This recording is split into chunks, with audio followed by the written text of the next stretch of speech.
Hello, ಎಲ್ರಿಗೂ ನಮಸ್ಕಾರ. ಎಲ್ಲರೂ ಹೇಗಿದ್ದೀರಾ? ಎಲ್ಲರೂ ಚೆನ್ನಾಗಿದ್ದೀರಾ ಅಂತ ಅಂದ್ಕೊಂಡಿದ್ದೀನಿ. ಇವತ್ತು ನಾನು ನುಗ್ಗೆ ಸೊಪ್ಪಿಂದು ಬಸ್ಸಾರು ಮಾಡಲಿಕ್ಕೆ ತೋರಿಸ್ತಾ ಇದ್ದೀನಿ. ನುಗ್ಗೆ ಸೊಪ್ಪು ನಮ್ಮ ಮನೆ ಸ್ವಲ್ಪ ದೂರದಲ್ಲಿ ನುಗ್ಗೆ ಮರ ಹೋಗ್ತಾ ಇದ್ವಿ. ನುಗ್ಗೆ ಮರ ಕಡ್ದಾಕಿದ್ರು. ನಾನು ನುಗ್ಗೆ ಸೊಪ್ಪು ನೋಡಿದ ತಕ್ಷಣ ನನಗೇನೋ ಒಂಥರ ನುಗ್ಗೆ ಸೊಪ್ಪಿನ ಬಸ್ಸಾರು ಅಂದರೆ ತುಂಬ ಇಷ್ಟ. ಅದರಲ್ಲೂ ನುಗ್ಗೆ ಸೊಪ್ಪಿನಲ್ಲಿ ತುಂಬ ವಿಟಮಿನ್ಸು, ಪ್ರೋಟೀನ್ಸು ಜಾಸ್ತಿ ಇದ್ದಾವೆ. ಯಾವುದೇ ತರಕಾರಿಯಲ್ಲೂ ಯಾವ ಸೊಪ್ಪಲ್ಲೂ ಇಷ್ಟೊಂದು ವಿಟಮಿನ್ಸು, ಪ್ರೋಟೀನ್ಸು ಸಿಗೋದಿಲ್ಲ. ನುಗ್ಗೆ ಸೊಪ್ಪಲ್ಲಿದ್ದಷ್ಟು ಬೇರೆ ಕಡೆ ಯಾವ ಸೊಪ್ಪಲ್ಲಿ ಯಾವ ತರಕಾರಿಯಲ್ಲೂ ಇರೋದೇ ಇಲ್ಲ. ಅಷ್ಟೆಲ್ಲ ಬೆನಿಫಿಟ್ಸ್ ಇದೆ ನುಗ್ಗೆ ಸೊಪ್ಪಿಂದ. ನುಗ್ಗೆ ಸೊಪ್ಪು ತಿನ್ನೋದ್ರಿಂದ ತುಂಬ ಉಪಯೋಗ ಐತೆ. ಆದರೂ ಸಿಟಿ ಜನ ಸ್ವಲ್ಪ ನುಗ್ಗೆ ಸೊಪ್ಪನ್ನು ತುಂಬ ಅವಾಯ್ಡ್ ಮಾಡ್ತಾರೆ, ತಿನ್ನೋದೇ ಇಲ್ಲ. ಏನಕ್ಕೆ ಅಂತ ಇರ್ತಾರೆ. ನಮ್ಮ ಹಳ್ಳಿ ಕಡೆ ಎಲ್ಲ ನುಗ್ಗೆ ಸೊಪ್ಪು ಪ್ರತಿಯೊಂದು ಮನೆ ಮುಂದೂ ಒಂದು ನುಗ್ಗೆ ಮರ ಇರುತ್ತೆ. ಪ್ರತಿ ವಾರಕ್ಕೊಂದ್ಸರಿ ನುಗ್ಗೆ ಸೊಪ್ಪು, ನುಗ್ಗೆ ಹೂವು ಮತ್ತು ನುಗ್ಗೆಕಾಯಿ ತಿಂತಾನೇ ಇರ್ತಾರೆ ಹಳ್ಳಿಯಲ್ಲಿ. ಇಲ್ಲಿ ಸಿಟಿ ಒಳಗೆ ಜಾಸ್ತಿ ತಿನ್ನೋದೇ ಇಲ್ಲ. ಅದಕ್ಕೆ ಮತ್ತು ಹಳ್ಳಿಯರು ಫುಲ್ ಸ್ಟ್ರಾಂಗ್ ಅಂತ ಹೇಳೋದು. ಅಲ್ಲೆಲ್ಲ ಜವಾರಿ ಐಟಮ್ ಎಲ್ಲ ತಿನ್ಕೊಂಡಿರ್ತಾರೆ. ಅದಕ್ಕೋಸ್ಕರ ಇಲ್ಲೇನಿದ್ರು ಪಾಲಕ್ಕು, ಮೆಂತೆ ಈ ಥರನೇ ಉಪಯೋಗಿಸ್ತಿರ್ತಾರೆ. ನಾವು ಅದಕ್ಕೆ ಇಲ್ಲಿ ಸಿಕ್ಕಿ ನೋಡಿದ್ನಲ್ಲ, ನನಗೆ ಖುಷಿಯಾಗ್ಬಿಡ್ತು. ನಾನು ಕಿತ್ಕೊಂಡು ಬಂದು ಈಗ ಎಲ್ಲ ಅದನ್ನು ಕ್ಲೀನ್ ಮಾಡ್ತಾಯಿದ್ದೀನಿ.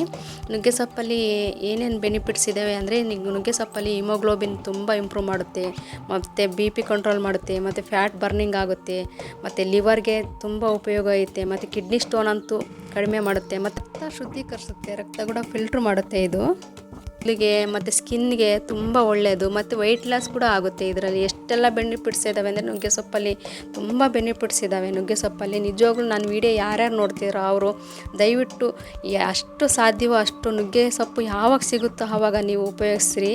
ನಾನಂತೂ ಪೂರ್ತಿ ಹಳ್ಳಿಗೆ ಹೋದ್ರಂತೂ ಯಾರು ತರ್ತೀನೋ ಬಿಡ್ತೀನೋ ಗೊತ್ತಿಲ್ಲ, ಆದರೆ ನುಗ್ಗೆ ಸೊಪ್ಪು ಮಾತ್ರ ಕಂಪಲ್ಸರಿ ನುಗ್ಗೆ ಸೊಪ್ಪು ತರ್ತೀನಿ ನಾನು. ಅಲ್ಲಿದ್ದ ಪ್ಯಾಕ್ ಮಾಡ್ಕೊಂಡು ಈಗ ನುಗ್ಗೆ ಸೊಪ್ಪಿನ ಬಸ್ಸಾರು ಯಾವ ಥರ ಮಾಡೋದು ಅಂತ ನೋಡಿ ನಿಮಗೆ ಬರುತ್ತೆ. ಸಾಮಾನ್ಯ ಎಷ್ಟೋ ಜನ ನುಗ್ಗೆ ಸೊಪ್ಪು ಬಸ್ಸಾರುಗಳೆಲ್ಲ ಒಂದೇ ಥರ ಮಾಡ್ತಾರೆ. ಆದರೆ ನಾನು ಹಳ್ಳಿ ಸ್ಟೈಲಲ್ಲಿ ಬಸ್ಸಾರು ಮಾಡ್ತೀನಿ. ಒಂದು ಸರಿ ನೋಡಿ, ನಾನು ನೀರು ಕುದಿಲಿಕ್ಕೆ ಇಟ್ಟಿದ್ದೆ. ನೀರು ಕುದ್ದಾದಮೇಲೆ ನಾನು ಬೇಳೆ ಬೇಯಲಿಕ್ಕೆ ಇಟ್ಟಿದ್ದೆ. ಬೇಳೆ ಒಂದು ಮುಕ್ಕಾಲು ಭಾಗ ಬೆಂದಾದಮೇಲೆ ಸೊಪ್ಪು ಹಾಕಬೇಕು. ಸೊಪ್ಪು ಬೇಗ ಬೆಂದೋಗ್ಬಿಡುತ್ತಲ್ಲ, ಅದಕ್ಕೆ ಬೇಳೆ ಬೆಂದಾದಮೇಲೆ ಸೊಪ್ಪು ಹಾಕಿದ್ಮೇಲೆ, ಸೊಪ್ಪು ಚೆನ್ನಾಗಿ ಬೆಂದಾದಮೇಲೆ ಉಪ್ಪು ಹಾಕಿ ಇಳಿಸ್ತಾ ಇದ್ದೀನಿ. ಇದನ್ನು ನೋಡಿ ಪೂರ್ತಿ ಬೆಂದಿದೆ. ನೀವು ಹಿಂಗೆ ಟೆಸ್ಟ್ ಮಾಡ್ಬೋದು, ತೆಗೆದ್ಬಿಟ್ಟು ಟೆಸ್ಟ್ ಮಾಡ್ಬೋದು. ಪೂರ್ತಿ ಬೆಂದಾದಮೇಲೆ ಅದನ್ನು ನೀರೆಲ್ಲ ಬಸಿಬೇಕಾಗುತ್ತೆ. ಬಸ್ತು ಒಂದು ಪ್ಲೇಟಲ್ಲಿ ತೆಗ್ದಿಡೋಣ. ಅದು ಸ್ವಲ್ಪ ಪೂರ್ತಿ ತಣ್ಣಗಾಗಲಿ, ನೀರೆಲ್ಲ ಚೆನ್ನಾಗಿ ಬಸಿಬೇಕು. ಅದು ಪೂರ್ತಿ ತಣ್ಣಗಾದ್ಮೇಲೆ ಮತ್ತೆ ಅದನ್ನು ಪೂರ್ತಿ ಕೈಯಲ್ಲಿಂದ ಹಿಂಡಬೇಕಾಗುತ್ತೆ. ಹಿಂಡಿರೆ ನೀರು ಪೂರ್ತಿ ಹೋಗ್ಬಿಡುತ್ತೆ. ಆವಾಗ ನಾವು ಅದನ್ನು ಸೊಪ್ಪಿಂದು ಪಲ್ಯ ಮಾಡಲಿಕ್ಕೆ ಚೆನ್ನಾಗಿರುತ್ತೆ. ಈ ಕಡೆ ಎಲ್ಲ ಸ್ವಲ್ಪ ನುಗ್ಗೆ ಸೊಪ್ಪಿನ ಪಲ್ಯಕ್ಕೆ ಸೊಪ್ಪಿಗೆ ರೊಟ್ಟಿ ಮಾಡ್ಕೊಂಡು ತಿಂತಾರೆ. ನಾವೇನಿಲ್ಲ, ಬಸ್ಸಾರು ಮುದ್ದೆ ಚೆನ್ನಾಗಿರುತ್ತೆ, ಆ ಥರ ಮಾಡ್ತೀವಿ. ಈಗ ಬಸ್ಸಾರು ಮಾಡಲಿಕ್ಕೆ 1-2 ಸ್ಪೂನಷ್ಟು ನಾನು ಜೀರಿಗೆ ಹುರಿತಾ ಇದ್ದೀನಿ. ಇದಕ್ಕೇನು ಆಯಿಲ್ ಹಾಕೋ ನೆಸಿಟಿ ಇರಲ್ಲ, ಹಂಗೆ ಡ್ರೈ ರೋಸ್ಟ್ ಮಾಡಿದರೆ ಆಯಿತು. ಮತ್ತು ಹಸಿ ಮೆಣಸಿನ್ಕಾಯಿ, ಅವು ಕೂಡ ನಿಮ್ಮ ಖಾರಕ್ಕೆ ಎಷ್ಟು ಬೇಕೋ ಅಷ್ಟು ನೋಡ್ಕೊಂಡು ನೀವು ಅಡ್ಜಸ್ಟ್ ಮಾಡ್ಕೊಂಡು ಹುರ್ಕೋಬೇಕಾಗುತ್ತೆ. ಅದು ಕೂಡ ಆಯಿಲ್ ಏನು ಹಾಕೋದಿಲ್ಲ. ಒಂದು ಈರುಳ್ಳಿ ಹಾಕ್ತಾಯಿದ್ದೀನಿ. ಈರುಳ್ಳಿ ಕೂಡ ಹಂಗೆ ಸ್ವಲ್ಪ ಫ್ರೈ ಮಾಡಿ, ಅದು ಸ್ವಲ್ಪ ಕಲರ್ ಚೇಂಜ್ ಆದಮೇಲೆ ಅದು ಕೂಡ ಸೇರಿಸೋಣ. ನಾನು ಯಾವುದಕ್ಕೂ ಆಯಿಲ್ ಹಾಕಿಲ್ಲ, ಎಲ್ಲ ಡ್ರೈ ರೋಸ್ಟೇ ಮಾಡಿದ್ದೀನಿ. ಸ್ವಲ್ಪ ಬೆಳ್ಳುಳ್ಳಿ ಹಾಕ್ತಾಯಿದ್ದೀನಿ. ಒಂದು ಬೆಳ್ಳುಳ್ಳಿ ಪೂರ್ತಿ ಹಾಕಿದ್ರೆ ಆಯಿತು. ಮತ್ತು ಹಸಿ ಕಾಯಿ ಹಾಕ್ತಿದ್ದೀನಿ. ಇದು ಹಸಿ ಕಾಯಿ ಹಾಕಿದರೆ ತುಂಬ ಟೇಸ್ಟ್ ಬರುತ್ತೆ, ಅದಕ್ಕೋಸ್ಕರ ಹಸಿ ಕಾಯಿ ಹಾಕಿದ್ದೀನಿ. 1-2 ಸ್ಪೂನಷ್ಟು. ನಾನು 1 ಸ್ಪೂನಷ್ಟು ದೊಡ್ಡ ಸ್ಪೂನಲ್ಲಿ ಸೊಪ್ಪು ಹಾಕ್ತಾಯಿದ್ದೀನಿ. ಸೊಪ್ಪು ಹಾಕೋದ್ರಿಂದ ಟೇಸ್ಟು ಚೆನ್ನಾಗಿ ಬರುತ್ತೆ. ಮತ್ತು ಅದು ರುಬ್ಬಿರೋ ಮಸಾಲ ಸ್ವಲ್ಪ ತಿಕ್ನೆಸ್ ಬರುತ್ತೆ. ಹೆಸರು ಮಾಡ್ಬೇಕಾದ್ರೆ ಸ್ವಲ್ಪ ತಿಕ್ಕಾಗುತ್ತೆ, ಗಟ್ಟಿ ಬರುತ್ತೆ. ಅದಕ್ಕೋಸ್ಕರ ಈಗ ರುಬ್ಬಿರೋ ಮಿಶ್ರಣನ ನಾನು ನೀರಿಗೆ ಸೇರಿಸ್ತಾಯಿದ್ದೀನಿ. ನಾನು ಎಕ್ಸ್ಟ್ರಾ ನೀರು ಯಾವಲ್ಲಿ ಯೂಸ್ ಮಾಡೇ ಇಲ್ಲ. ನಾನು ರುಬ್ಬಬೇಕಾದ್ರೂ ನಾನು ಇದು ಹೆಸರನ್ನೇ ಯೂಸ್ ಮಾಡಿದ್ದೀನಿ.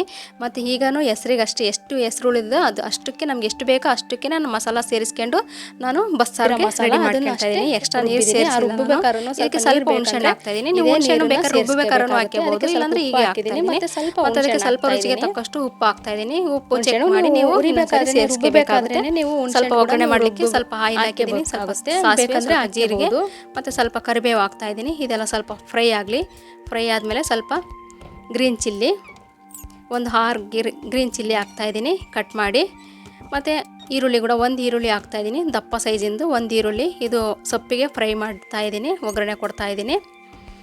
ಇದೆಲ್ಲ ಪೂರ್ತಿ ಒಗ್ಗರಣೆ ಫ್ರೈ ಆದಮೇಲೆ ಸೊಪ್ಪು ಹಾಕ್ತಾಯಿದ್ದೀನಿ. ಸೊಪ್ಪನ್ನು ನಾನು ತಣ್ಣಗಾದ್ಮೇಲೆ ಕೈಯಿಂದ ಹಿಂಡಿದ್ದೀನಿ. ನೀರೆಲ್ಲ ಎಷ್ಟು ಬರುತ್ತೋ ಅಷ್ಟನ್ನು ತೆಗ್ದಿದ್ದೀನಿ. ಪೂರ್ತಿ ತೆಗ್ದಾದ್ಮೇಲೆ ಈ ಥರ ಉದುರಾಗಿ ಬರುತ್ತೆ ಸೊಪ್ಪು. ಇಲ್ಲ ನೀರಿದ್ದರೆ ಚೆನ್ನಾಗಿರಲ್ಲ ತಿನ್ನಲಿಕ್ಕೆ, ಅದಕ್ಕೋಸ್ಕರ ಪೂರ್ತಿ ಹಿಂಡಬೇಕು. ಹಿಂಡಿ ಆದಮೇಲೆ ಇದನ್ನು ಸೊಪ್ಪಿಗೆ ಹಸಿ ಕಾಯಿ ಹಾಕ್ತಾಯಿದ್ದೀನಿ. ಒಂದು ಪೂರ್ತಿ ಕಾಯಿ ಹಾಕಿದ್ದೀನಿ ನಾನು. ಚಿಕ್ಕ ಕಾಯಿ ಆದರೆ ಒಂದು, ದೊಡ್ಡದಾದರೆ ಒಂದು ಒಪ್ಪಾದರೂ ಹಾಕಬೇಕು. ಹಸಿ ಕಾಯಿ ಹಾಕೋದ್ರಿಂದ ತುಂಬ ಟೇಸ್ಟ್ ಬರುತ್ತೆ ಇದು. ಇಲ್ಲಾಂದರೆ ಶೇಂಗಾ ಪುಡಿನಾದರೂ ಹಾಕ್ತಾರೆ, ಆದರೆ ಹಸಿ ಕಾಯೇ ತುಂಬ ಚೆನ್ನಾಗಿರೋದು. ಇದನ್ನೆಲ್ಲ ಚೆನ್ನಾಗಿ ಈಗ ಮಿಕ್ಸ್ ಮಾಡ್ಕೊಳ್ಳೋಣ. ಈಗ ಮಿಕ್ಸ್ ಮಾಡಿದರೆ ಸೊಪ್ಪು ರೆಡಿ ಆಗಿಬಿಡುತ್ತೆ. ತುಂಬ ಚೆನ್ನಾಗಿರುತ್ತೆ, ತುಂಬ ರುಚಿ ಇರುತ್ತೆ. ಒಂದಿನ ಮಾಡಿದರೆ ಒನ್ ಡೇ ಪೂರ್ತಿ ನಾವು ಈ ಸೊಪ್ಪು ಬಸ್ಸಾರಿಂದೇ ಯೂಸ್ ಮಾಡ್ತೇವೆ, ಅಷ್ಟು ಚೆನ್ನಾಗಿರುತ್ತೆ. ನಾವು ಯಾವಾಗಲೂ ಏನು ಡೈಲಿ ತಿಂಡಿ ಎಲ್ಲ ತಿಂತಾನೆ ಇರ್ತೀವಿ, ಈ ಸೊಪ್ಪು ಯಾವಾಗಲೂ ಸಿಗೋದಿಲ್ಲ, ಯಾವಾಗೋ ಒಂದು ಸರಿ ಸಿಗುತ್ತಲ್ಲ, ಅದನ್ನು ಒನ್ ಡೇ ಪೂರ್ತಿ ಯೂಸ್ ಮಾಡ್ಕೊಬಿಡೋಣ. ಈಗ ಇನ್ನೊಂದಕ್ಕೆ ಒಗ್ಗರಣೆ ಇಡ್ತಾಯಿದ್ದೀನಿ. ಸಾರಿಗೆ ಒಗ್ಗರಣೆ ಮಾಡಲಿಕ್ಕೆ ಸಾಸಿವೆ ಜೀರಿಗೆ ಹಾಕಿದ್ದೀನಿ, ಈರುಳ್ಳಿ ಹಾಕಿದ್ದೀನಿ, ಮತ್ತು ಸ್ವಲ್ಪ ಹಸಿ ಮೆಣಸಿನ್ಕಾಯಿ ಹಾಕಿದ್ದೀನಿ. ಇದು ಕೂಡ ಸ್ವಲ್ಪ ಫ್ರೈ ಆಗಲಿ. ಇದು ಫ್ರೈ ಆದಮೇಲೆ ಈಗ ಬಸ್ಸಾರಿಗೆ ಒಗ್ಗರಣೆ ಕೊಡ್ತಾಯಿದ್ದೀನಿ. ಈ ಬಸ್ಸಾರನ್ನ ನಾನು ಕಾಸ್ತಾ ಇಲ್ಲ, ನಾನು ಹಳ್ಳಿ ಕಡೆ ಎಲ್ಲ ಬಸ್ಸಾರನ್ನ ಕಾಸೋದಿಲ್ಲ, ಹಾಗೆ ಡೈರೆಕ್ಟಾಗಿ ಮಾಡ್ತಾ. ಅದಕ್ಕೆ ಎಕ್ಸ್ಟ್ರಾ ನೀರು ಮಿಕ್ಸ್ ಮಾಡಿರಲ್ಲ. ನಾವೇನಿದ್ರು ಕುದ್ದಿರೋ ನೀರಿರುತ್ತೆ ಮತ್ತು ಫ್ರೈ ಮಾಡಿರೋ ಮಸಾಲ ಇರುತ್ತೆ ಅಷ್ಟೇ. ಹಂಗಾಗಿ ನಾವು ಅದನ್ನು ಕಾಸಲ್ಲ. ಅದೇ ಥರ ಹಸಿ ಖಾರ ಊಟ ಮಾಡಿದರೆ ಟೇಸ್ಟು ಬೇರೆ ಥರನೇ ಕೊಡುತ್ತೆ. ಅದಕ್ಕೋಸ್ಕರ ಒಂದು ಸರಿ ಈ ಥರ ಟ್ರೈ ಮಾಡಿ, ಚೆನ್ನಾಗಿರುತ್ತೆ.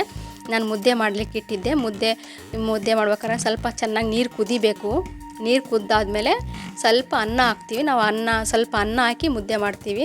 ಬರೀ ಹಿಟ್ಟಿನ ಮುದ್ದೆ ಮಾಡೋದಿಲ್ಲ ನಮ್ಮ ಕಡೆಗೆಲ್ಲ. ಆಗೂ ಮಾಡ್ತೀನಿ.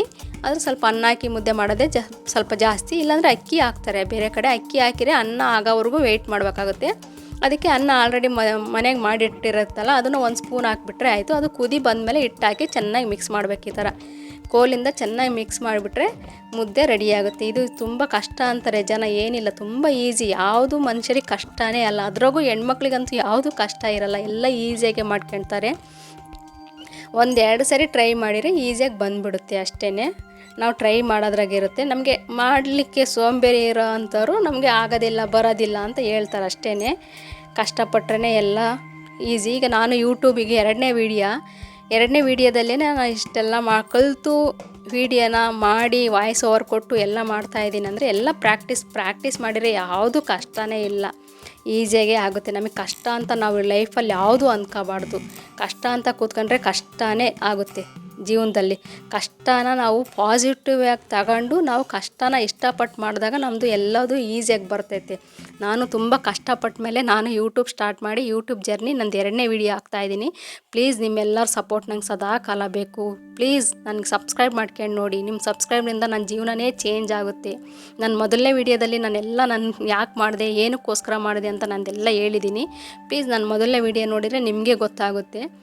ಈಗ ಬಸ್ಸಾರಾಗಿದೆ, ಅದಕ್ಕೆ ಒಂದು ಸ್ವಲ್ಪ ತುಪ್ಪ ಹಾಕ್ಕೊಂಡು ತಿಂದರೆ ತುಂಬ ಚೆನ್ನಾಗಿರುತ್ತೆ. ನೋಡಿ, ಬಸ್ಸಾರು ಮುದ್ದೆ ರೆಡಿ ಆಯಿತು. ಅದಾದಮೇಲೆ ನಾನು ಒಂದು ಬೆಡ್ ಕವರ್ ಇತ್ತು, ಬೆಡ್ ಕವರ್ನ ತೊಳಿಲಿಕ್ಕೆ ಬಂದಿದ್ದೀನಿ.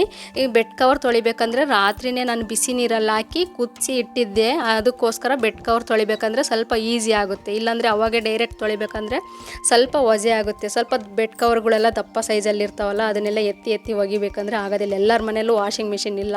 ಈಗ ಎಲ್ಲರ ಮನೆಯಲ್ಲೂ ಮಿಷಿನ್ ತಂದ್ಕೊಂಡು ಮನುಷ್ಯರು ತುಂಬ ದಪ್ಪ ಆಗಿಬಿಟ್ಟಿದ್ದಾರೆ. ಎಲ್ಲದನ್ನು ಮಿಷಿನ್ನೇ ಮಾಡ್ತಿರ್ತೈತೆ. ಮನುಷ್ಯರಿಗೆ ಕಾಯಿಲೆಗಳು ಈಗ ಸೈಜ್ ಜಾಸ್ತಿ ಆಗಿಬಿಟ್ಟು ವೆಯ್ಟ್ ಲಾಸ್ ಆಗೋದು ಕಡಿಮೆ ಆಗಿಬಿಟ್ಟು ಅವ್ರಿಗೆ ಕಾಯಿಲೆಗಳು ಜಾಸ್ತಿ ಆಗ್ತದೆ. ಹಿಂದಿನ ಕಾಲದಲ್ಲೆಲ್ಲ ಕೆಲಸನ ಅವರೇ ಕೈಯಾರೆ ಮಾಡ್ಕೊತಿದ್ರಲ್ಲ, ಅದಕ್ಕೆ ಅವ್ರು ಹೆಲ್ತ್ಫುಲ್ಲಿ ಆಗಿರ್ತಾರೆ, ಗಟ್ಟಿ ಇರ್ತಿದ್ರು. ಇವಾಗನಾರು ಅಷ್ಟು ಗಟ್ಟಿ ಬರೋದೇ ಇಲ್ಲ ನಾವು ಏನೇ ಆದ್ರೂ.